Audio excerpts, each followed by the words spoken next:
Hi, students. Welcome back. In this section, we're going to talk about some more specific expectations that I have for you while you're in class.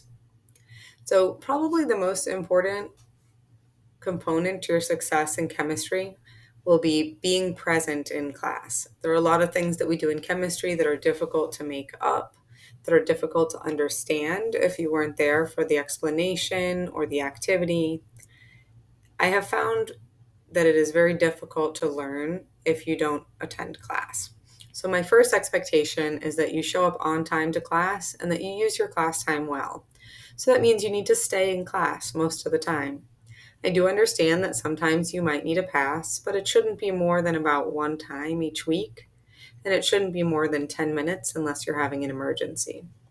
Make sure if you are having an emergency to let me know privately or have somebody send me an email to vouch for you if you don't want to talk to me about it personally. You don't have to give me all the details, but I do need some type of documentation. My next expectation is that you're attentive when others are speaking. So, when I'm giving directions at the beginning of class, I expect students to have their phones put away, no headphones in their ears, and to be paying close attention to the instructions. The same is true if you're working in a group and your group is talking about something, doing an experiment. You should be paying close attention to what your group mates are doing.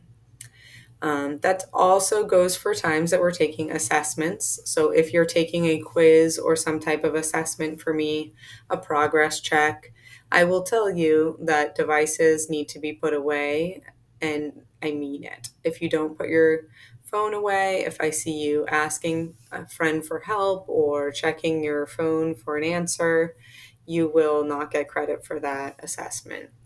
So be very careful during the times that phones are not allowed. Be sure to keep them away. There will be plenty of times where you might even use your phone to help you in chemistry. And I think that, that is perfectly fine. But if I say there's no phones or no headphones at this time, please listen and please be respectful. I expect you to work in your assigned area each day. Many of my classes are large this year, and I want to do as much hands on work as possible, which means we're going to have to be organized. So, if I assign you to a specific table or part of the room, then I need you to go to that table or that part of the room and work with that group. Typically, I will circulate throughout the room so that I can answer your questions, and I will try to do that fairly and keep moving so that everybody's questions are answered.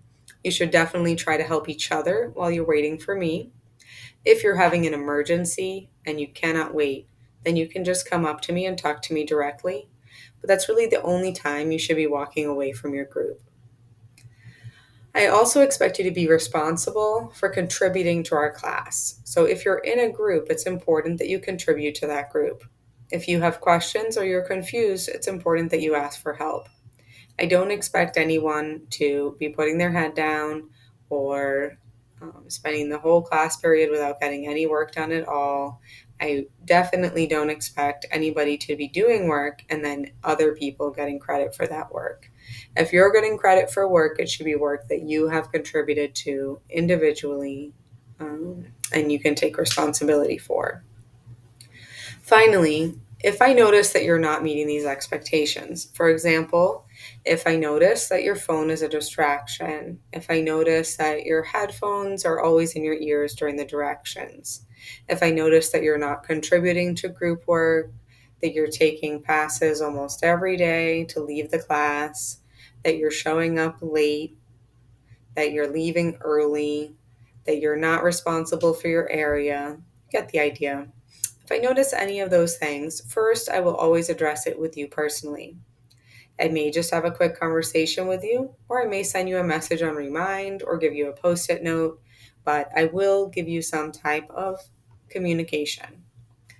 If I don't see a change after that, then I will ask you to come meet with me at another time so that we can make a contract related to our expectations.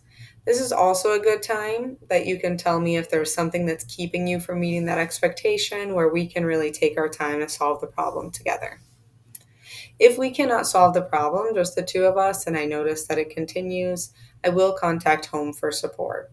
Your parents expect that if they're not hearing anything from the school, it means you're doing well and that things are going well.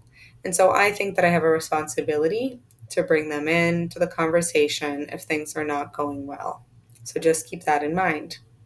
If you have any concerns about me contacting home, please let me know ahead of time.